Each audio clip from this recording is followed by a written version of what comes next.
cikin matsala ba san mafita ba.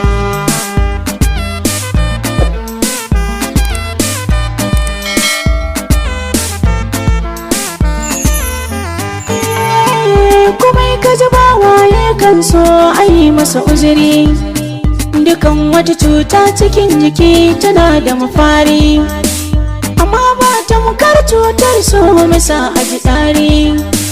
Mai sauraro ban kunnen ka sha labari, yaya ka ga murna mafarauci ya kama barewa. Na tashi ina harkar waka cikin ta na tashi, sa'anni na ina rera su ne mana amshi, waɗansu su ce na burge su waɗansu su kushe.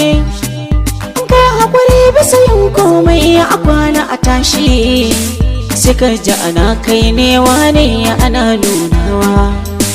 Silar waka an san da gurin da san ban je ba, silar waka na taka gunda ban isa na je ba.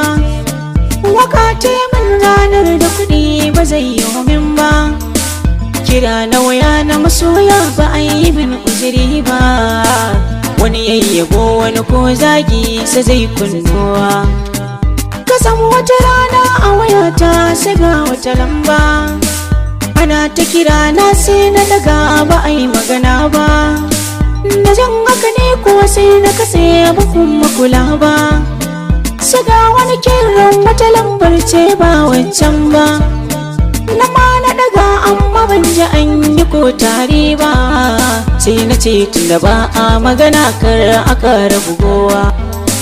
Bayan na ta shiga ofis na wuce ga makwanci, na yi sallah na shirya zan fara cin abinci, sai ga lambar nan an ƙaro kira dan na ce jin haushin ba a magana ni kwane ke dagawa. Amin na kira ya kai 20 ni kuwa na share, na sanya wayar silence ringin ban san saurare, domin koya mara amfani ta saka ka kware.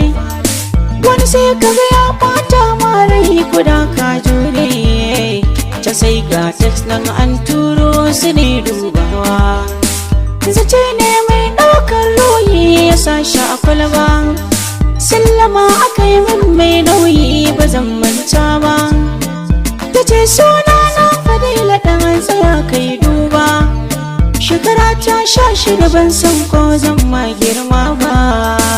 A Yola nake zaune a cikin garin Adamawa, na saka ne da karantawa su ne ka kiranta, domin in ji menene sabon da ke bakinta.